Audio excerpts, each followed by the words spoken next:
Cuentan leyendas desde que los hombres se reunían junto a la hoguera en la prehistoria. Historias de cosas extrañas y maravillosas ocultas en los lugares más sombríos y recónditos del mundo. Leyendas de criaturas divinas y bestias demoníacas, de dioses y reyes, de mitos y monstruos, de bosques oscuros a tierras de hielo, de grandes desiertos a mares azotados por tormentas. Cada rincón de la Tierra tiene sus leyendas. Historias de encuentros entre héroes y villanos, de naturaleza salvaje y sus peligros. Historias de batallas, de amor, de orden y de caos. Pero ¿de dónde proceden estos fantásticos relatos y por qué han perdurado en el tiempo? En esta serie exploraremos las historias detrás de esas leyendas y revelaremos las influencias ocultas que les dieron forma. Guerra y enfermedad, agitación religiosa y social, la indómita rabia de la madre naturaleza. Y sobre todo, los monstruos que acechan en nuestro interior. Mitos y monstruos.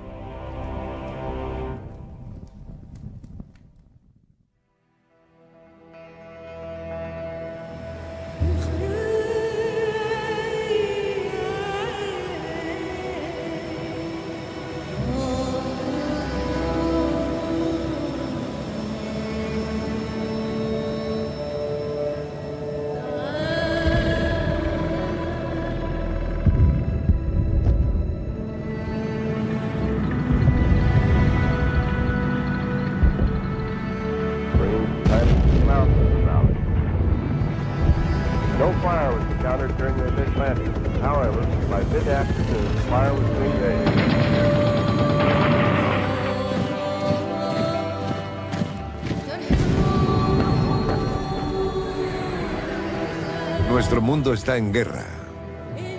El campo de batalla pertenece al francotirador, al tanque, a la bomba, a la bala. Y buscamos medios cada vez más ingeniosos de destrucción.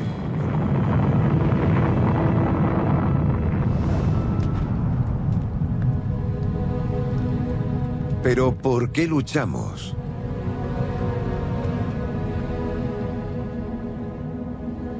Es una pregunta que se hacen todas las culturas y todas las generaciones. Porque nuestro mundo siempre ha estado en guerra. A lo largo de la existencia humana hemos luchado por tierras y riquezas, por amor y venganza, para liberar y oprimir, para salvar a aliados y castigar a enemigos. Hemos luchado y vuelto a luchar.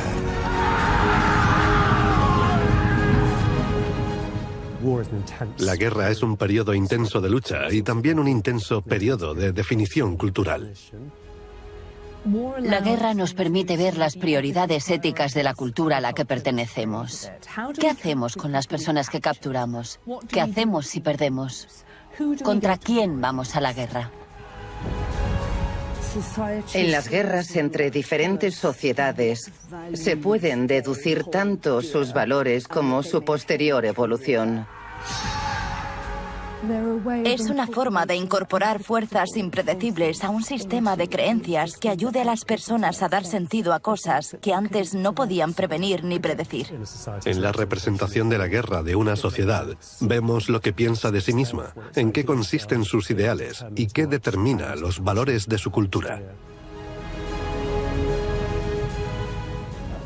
Ya sea por elección o por necesidad, la guerra ha sido una constante en la historia de la humanidad y todas las civilizaciones han tenido que lidiar con las cuestiones que plantea. Las historias que contamos sobre la guerra, las justificaciones que encontramos para la violencia y las condolencias que buscamos por la pérdida, revelan algo sobre nuestros valores como individuos y como sociedades. Guerra.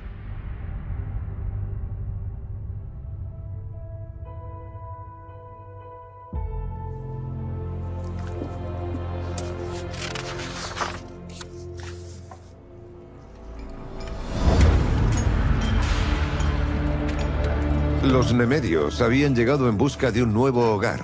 Pero en Irlanda solo encontraron miseria. Fueron esclavizados por los fomorianos, crueles ogros conocidos por su codicia.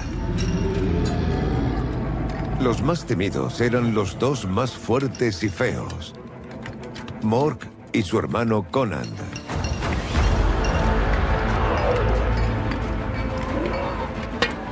Aunque se apoderaron del fruto del trabajo de los nemedios, estos no habían llegado tan lejos para ser esclavos para siempre. De ahí que un hombre se enfrentara a ese enemigo. Se llamaba Fergus Lado Rojo. Era el hijo del gran héroe Nemed. Él lideró la rebelión de las chozas de las aldeas nemedias. Nunca más soportarían la opresión de Conan y Mork. Cansados de su servidumbre, se prepararon para la guerra.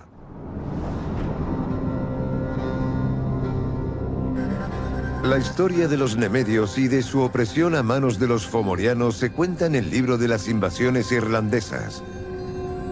Compilado en el siglo XI, el libro recorre la historia de Irlanda desde su creación hasta la Edad Media. Cuenta las historias de 5 tribus míticas que invadieron Irlanda una tras otra, antes de la llegada final del pueblo gaélico y el establecimiento del cristianismo. Historias como estas son comunes. Casi todas las civilizaciones piensan que son especiales y crean un mito de sus orígenes para demostrarlo.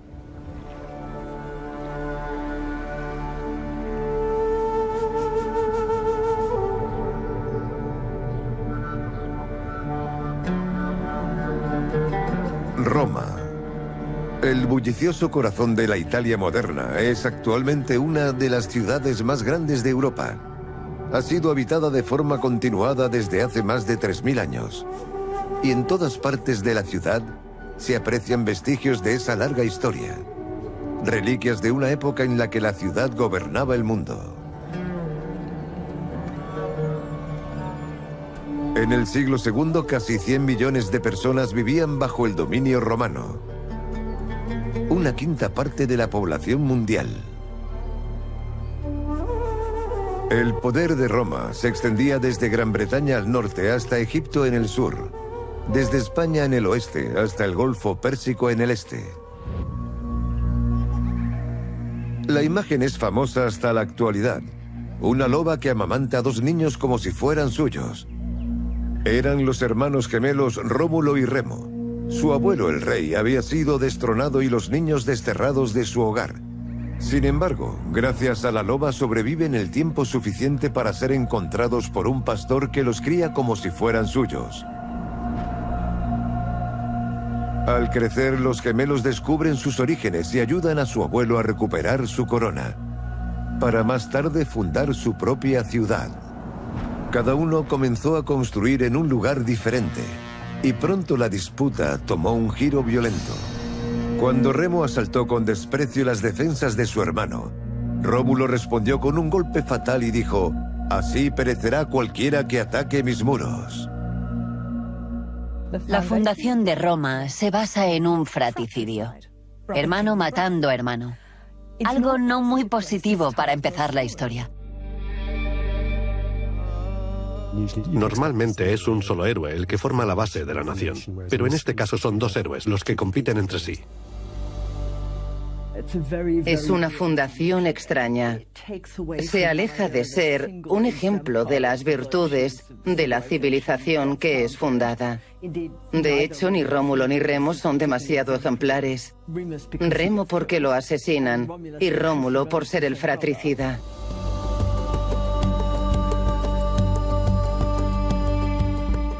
Esto preocupaba e intrigaba a los romanos, porque no era considerada un mito, sino una historia que se podía ver y tocar. Se dice que el templo de Júpiter Stator en el Foro Romano fue fundado por el mismo Rómulo. Durante siglos, su cabaña se conservó en la colina del Palatino. E incluso los romanos podían visitar la cueva donde se decía que la loba cuidaba a los niños pequeños. Podríamos esperar que se sintiesen incómodos con esta historia, pero no es así. La cuentan una y otra vez. Está registrada como parte importante de lo que significa ser romano. Estaba muy arraigada en la ubicación física de Roma, como el mito de Rómulo y Remo. Se trataba en gran medida de las raíces que estas personas tenían en este lugar en particular. Y aunque hablamos de la gran extensión del Imperio Romano, siempre acabamos centrándonos en Roma, en estos lugares concretos que permanecen como parte activa de la identidad romana. Algunos identificaron en la historia las semillas de la violencia que Roma usaría más tarde para conquistar el mundo. Otros vieron en la lucha mortal entre hermanos un cruel presagio de las guerras civiles que dividirían el Imperio Romano una y otra vez. Los poetas y políticos intentaron suavizar la historia de Rómulo y Remo, o sustituirla por otros relatos sobre los orígenes de la ciudad. Los romanos tenían muy claro que los mitos y las historias tenían la capacidad de ser contados y moldeados una y mil veces según las necesidades. De ahí que surgieran muchas versiones alternativas. Es Cicerón quien niega que Rómulo matara a Remo y quien borra la parte del mito que probablemente despertó la imaginación romana. Cicerón y Virgilio quieren borrar la idea de que al beber la leche de una loba, Rómulo y Remo tienen una ferocidad que Roma debe contener. Inventan además multitud de mitos mucho más elegantes y adecuados para la idea de la fundación de la ciudad, de los cuales el más conocido es el inventado por Virgilio, el mito de Eneas. El noble y heroico Eneas era un refugiado de Troya. Condujo a su pueblo a través del Mediterráneo hasta Italia, donde fundó la ciudad que un día daría origen al pueblo romano. Su historia es contada por el poeta Virgilio en su gran epopeya, la Eneida. La escribió en una nueva era de la historia romana, con Augusto consolidando su poder como el primer emperador. La Eneida, la más grande y digna historia del origen de Roma, parecía apta para esos tiempos. Pero si pretendía eclipsar las historias más antiguas de la imaginación romana, fracasaría. Rómulo y Remo conservarían su lugar en los libros de historia de la antigua Roma. Pero, por supuesto, no era una historia real. Los hermanos no crearon Roma, Roma los creó. No era el asesinato de Remo lo que explicaba la violencia de los romanos, sino la violencia de los romanos la que estaba tras el mito.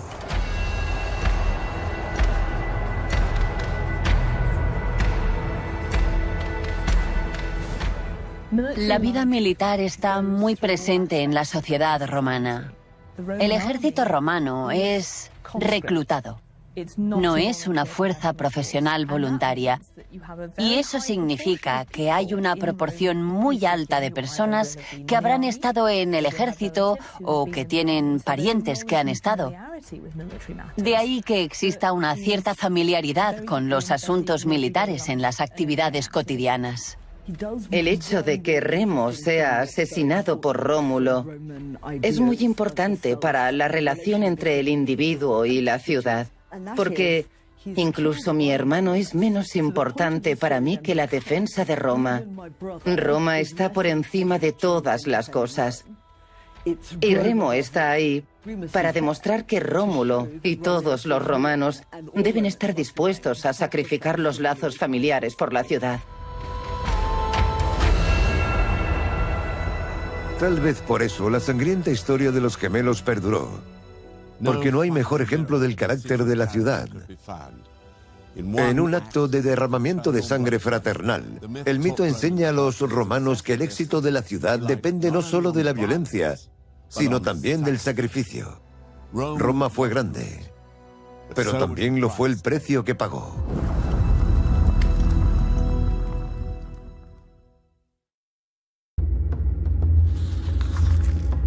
La gran fortaleza de la Torre de Conan se alzaba ante ellos. Unos 30.000 nemedios habían venido a reclamar su libertad. Aquellos hombres eran granjeros, no soldados, pero lucharían de todos modos, porque estaban dirigidos por un valiente y poderoso guerrero, Fergus Lado Rojo, el hijo de Nemed. Desde la alta torre, Conan veía indignado cómo se reunían aquellos esclavos insolentes. El ejército de los nemedios se hacía cada vez más grande. Martillo y pica, guadaña y lanza, levantaron sus armas y rugieron al compás del tambor. El gran ogro estaba preparado, la armadura pegada a su cuerpo.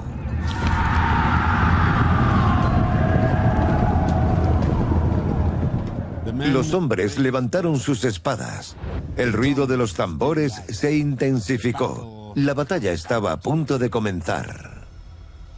A pesar de la presencia constante de la guerra en la historia, pocos somos soldados por naturaleza.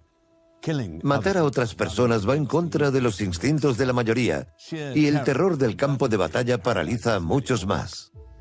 No es raro, pues, que a lo largo de la historia nos encontremos con enemigos deshumanizados y que se magnifique la gloria de una muerte heroica. Los sentimientos están en las palabras de políticos y poetas, en las esculturas y pinturas, y en las historias y mitos que albergan las culturas.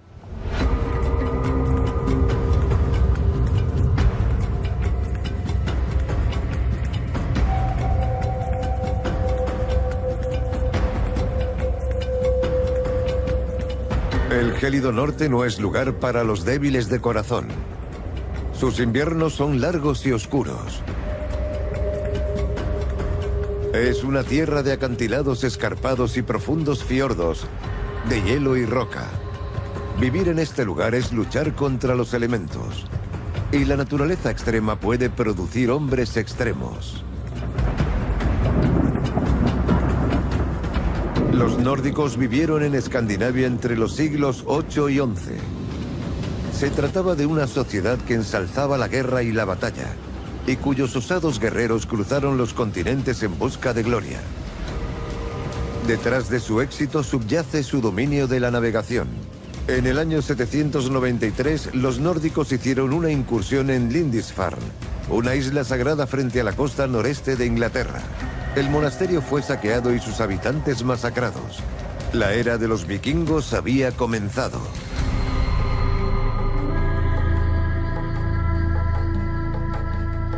El ataque a Lindisfarne dejó atónita a la Europa cristiana. Un contemporáneo escribió: "Nunca antes hubo en Gran Bretaña un terror semejante al que sufrimos ahora a causa de una raza pagana".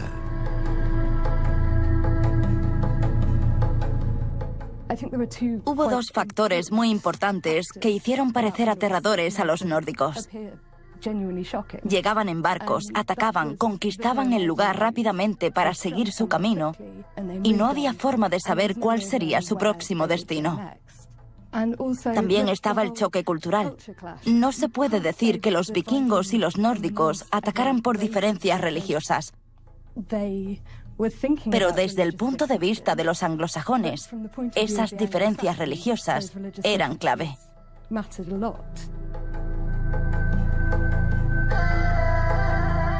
Las historias de los valientes y bárbaros vikingos se difundieron rápidamente. Los más temidos entre sus guerreros eran los berserkers. Entraban en combate en un trance de perfil psicótico y no parecían experimentar dolor ni miedo. Era una cultura que glorificaba la guerra y todas las partes de la sociedad nórdica, incluidas las mujeres, desempeñaban un papel. Las niñas tenían nombres de guerra, por ejemplo, Gunhild. Era muy común y significaba literalmente batalla y lucha. Con el tiempo, se esperaba que criaran a los futuros guerreros. Cualquier bebé no apto debía ser abandonado a su suerte en la naturaleza. Las mujeres no peleaban, ya que no eran entrenadas como guerreros. Aunque según la mitología había una presencia femenina en el campo de batalla, y tenían la misión más importante de todas.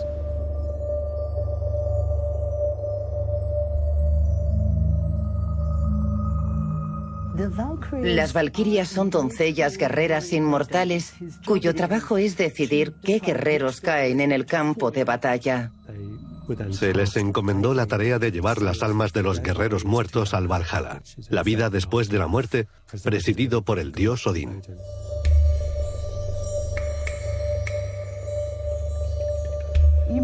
El Valhalla es similar al lugar al que irían los cruzados. Sus pecados serían perdonados si morían en combate. Si morían en la batalla, vivirían una vida donde tendrían aguamiel a todas horas y solo pelearían por Odín, para después resucitar y regresar al festín. Este concepto endulzaba de algún modo el miedo y quitaba los nervios. La idea de morir parecía menos terrible.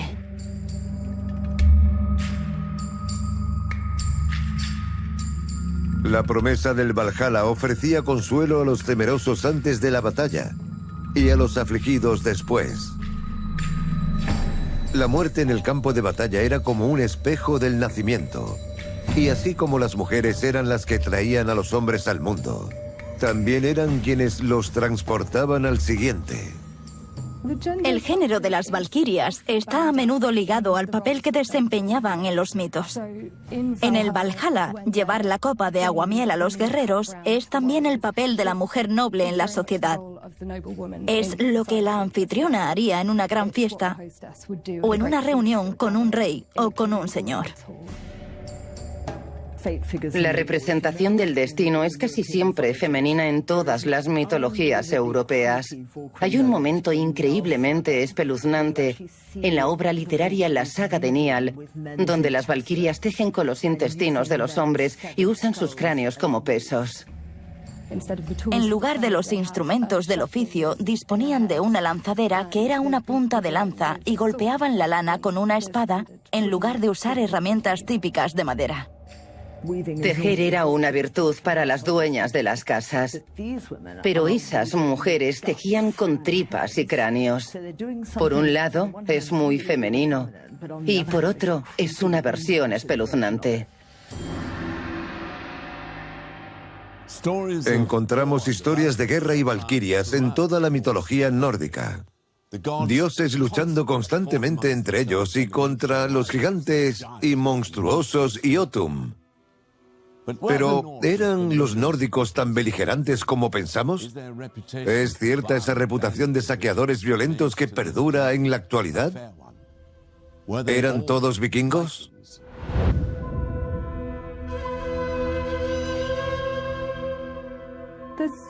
Hay una enorme relación entre los nórdicos y una violencia particularmente salvaje, cosa que es bastante exagerada.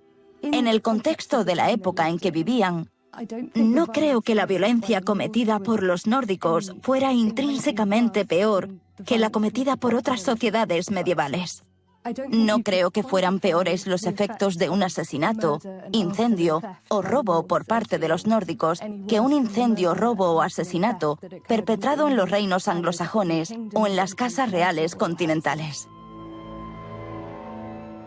Es justo decir que son colonialistas y que su método de expansión se basa en cruzar los mares, hacer incursiones en países extranjeros, conseguir esclavos, hacerse con el botín y volver a casa con lo obtenido. Pero cuando se asientan en áreas que atacan, dejan a un lado su papel de saqueadores asesinos para establecer sociedades. Es ahí cuando observamos factores mucho más positivos. El espíritu audaz de los nórdicos les hizo dominar Inglaterra. Encontraron asentamientos que se extendían desde el Mar Negro hasta América del Norte. Pero esta era dorada fue efímera. A mediados del siglo XI, el cristianismo había suplantado a la fe indígena. Las valquirias ya no volaban. La era vikinga llegaba a su fin.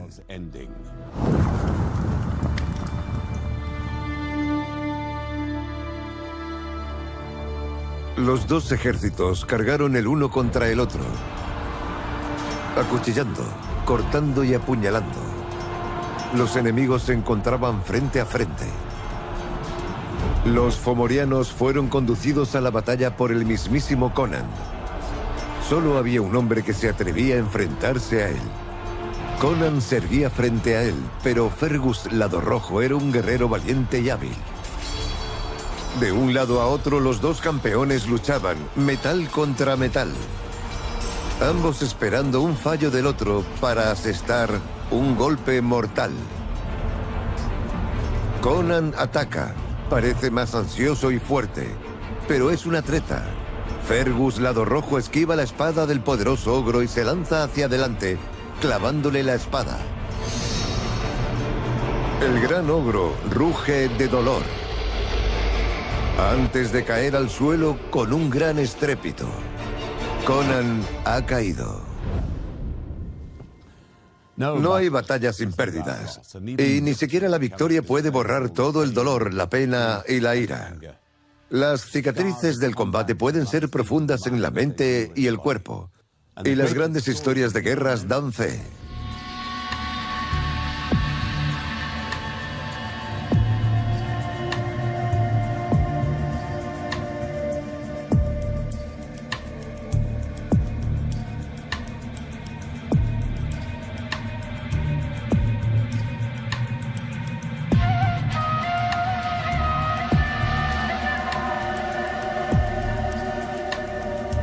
En la península de Anatolia, en la Turquía moderna, justo al sur del estrecho de los Dardanelos que separa a Europa de Asia, había un lugar de leyenda, una poderosa fortaleza con vistas a las llanuras, una ciudad de riqueza y belleza. Los restos de sus gruesos muros yacen ahora bajo la tierra, y sus lujosos templos y palacios se han convertido en polvo. Pero fue en medio de las rocas y los ríos de esta antigua llanura donde se produjo el mayor conflicto de todos los mitos, la guerra de Troya. Fue una guerra desencadenada por el secuestro de la reina Helena de Esparta por el príncipe Paris de Troya. Una alianza de reyes griegos zarpó hacia Troya con sus ejércitos para recuperarla, con el resultado de un gran asedio que duró 10 años. Solo la astucia puso fin a unas largas tablas. Los troyanos fueron engañados y los griegos pudieron entrar en la ciudad. Troya fue destruida poco después. Innumerables obras de arte se han inspirado en esta guerra. Gracias a su gran duración y a sus sangrientas repercusiones, tenemos infinitas oportunidades para explorar el significado y el impacto del conflicto. La guerra de Troya ofrece la oportunidad de contemplar las relaciones humanas. Ofrece la oportunidad de ver el fracaso de la amistad, lo que ocurre cuando se traspasan los límites de la hospitalidad entre dos regiones diferentes, la reunión de los griegos por un propósito. El mito permite a los griegos investigar a través de una narrativa en particular. No solo habla de la guerra para glorificarla, también ofrece la oportunidad de ver el coste humano, lo que sufre la gente como resultado de la guerra. Pero un relato de la guerra ha resistido por encima de todos los demás. Un poema compuesto hace casi 3000 años. Alejandro Magno conquistó el mundo con una copia a su lado. Y tanto soldados como civiles se han fijado en él durante siglos para tener una mejor comprensión de la guerra en sus épocas. Ese poema es la epopeya de la Grecia clásica, la Ilíada. Obra de un autor conocido como Homero, la versión escrita del poema data del siglo VIII a.C.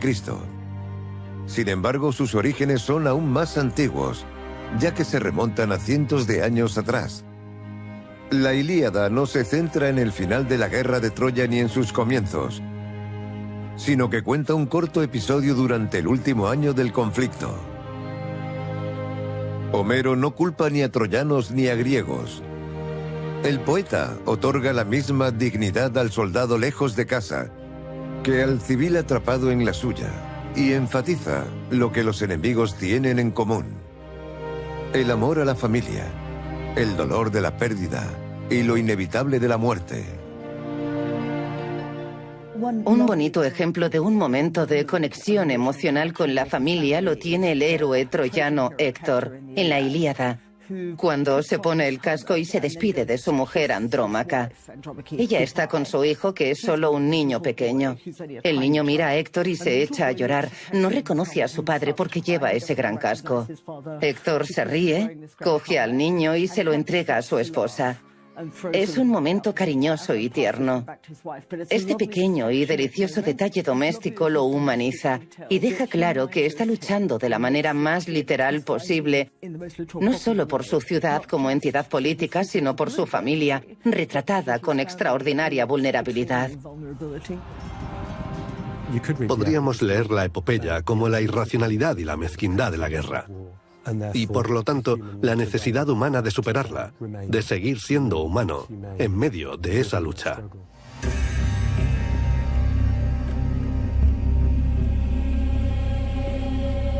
Héctor cae en combate a manos del héroe griego Aquiles.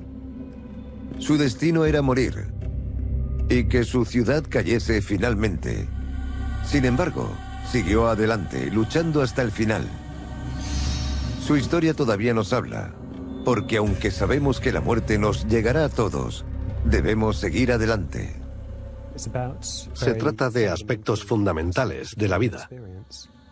Celos, ira, rabia, lucha, amor, odio.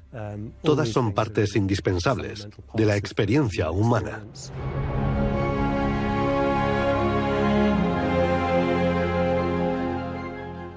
Cada generación que ha leído el poema ha reorientado sus personajes y acontecimientos a sus propios tiempos.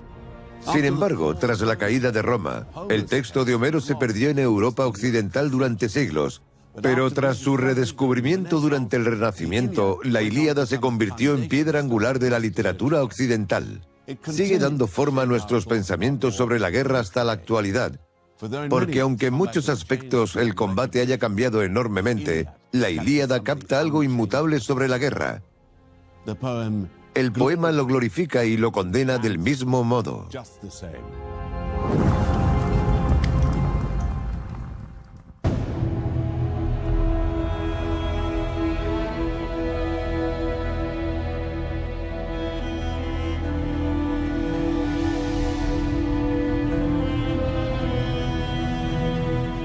Es una ciudad con muchos nombres. Primero fue Bizancio, después se convirtió en Constantinopla, pero para muchos fue solo la ciudad. Y aunque no la reconozcamos, así es como la conocemos actualmente, porque Estambul deriva de las palabras griegas eis tin poli, que significan a la ciudad. Esa ciudad fue la más grande y rica de Europa y lugar sagrado para el cristianismo. Sin embargo, en 1453 cayó ante las fuerzas invasoras del Imperio Otomano. El Imperio Otomano era una superpotencia imperialista y agresiva. Se creía que ningún lugar cristiano podía caer en manos del Islam, porque Dios lo protegería. La idea de que algo tan fuerte pudiera caer los consternaba y horrorizaba. Según el entendimiento cristiano, Dios no debería haber permitido que cayera de la manera en que lo hizo. La conquista de la ciudad conmocionó a Europa. Sin embargo, no sería el fin de las ambiciones otomanas en Occidente. Se extendió hasta prácticamente toda Europa oriental, ya que los Balcanes o bien estaban gobernados directamente por los otomanos o eran sus vasallos. En este estado de guerra constante, surgieron nuevas historias y leyendas. Y así como los hombres pueden hacer mitos de la guerra puede hacer mitos de los hombres.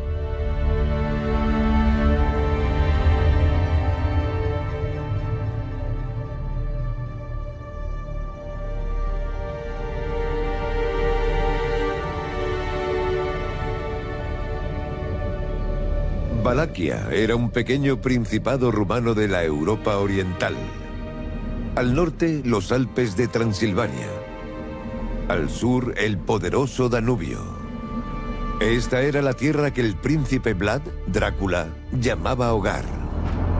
Entre 1448 y 1476 gobernó Valaquia en 3 ocasiones distintas.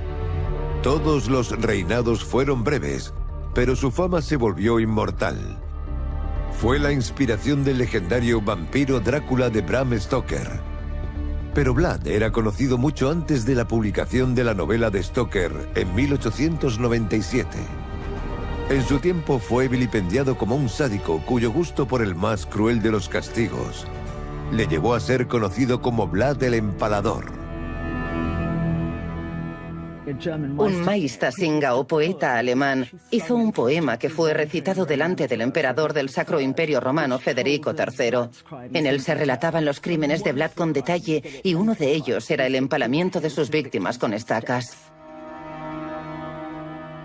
Se cuentan historias de Vlad el Empalador, cenando mientras sus enemigos se retorcían empalados a su alrededor.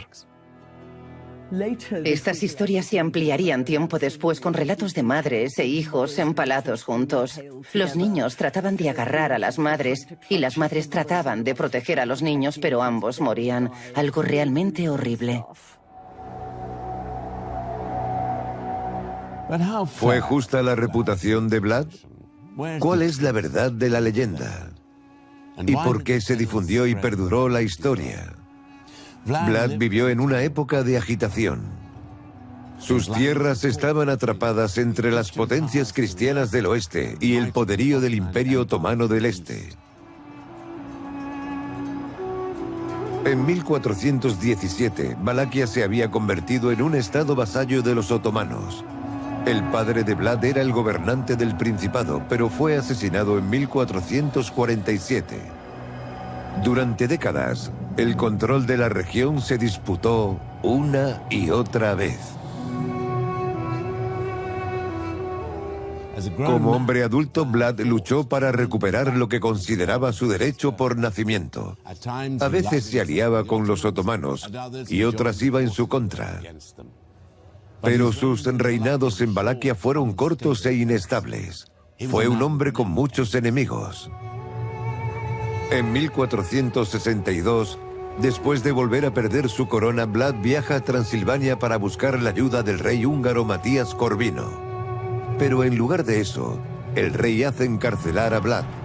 Fue en ese momento cuando comenzaron a difundirse historias sobre la brutalidad de Vlad. En cuanto hay una guerra y hostilidades de cualquier tipo, comienzan las historias de atrocidades. La gente exageraba la malvada rareza de este personaje en Europa del Este. Unas historias que más tarde se volvieron cada vez más exageradas y peculiares a medida que la prensa occidental se hacía eco de ellas. Incluso en vida, el hombre se estaba convirtiendo en mito. Y las historias de la crueldad y maldad de Vlad Drácula no desaparecerían con su muerte en 1476. Pero las leyendas son cambiantes.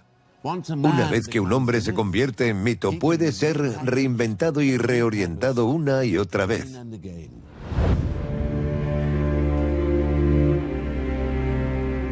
Recientemente hemos vivido una reinterpretación de Vlad III. Se ha convertido en un héroe atípico. Rumanía estuvo durante mucho tiempo dominada por potencias extranjeras, por los otomanos hasta el siglo XIX, hasta el establecimiento del Reino de Rumanía. Pero tras la Segunda Guerra Mundial aquello terminó y Rumanía volvió a estar de nuevo a la sombra de una potencia mayor, esta vez la Rusia soviética.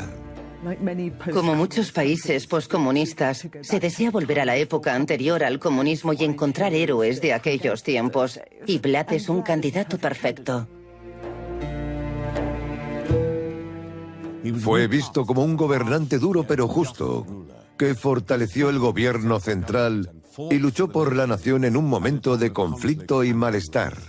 En las aulas de las escuelas de Rumanía aún cuentan la historia de Vlad. Porque desafiar al opresor siempre será atractivo.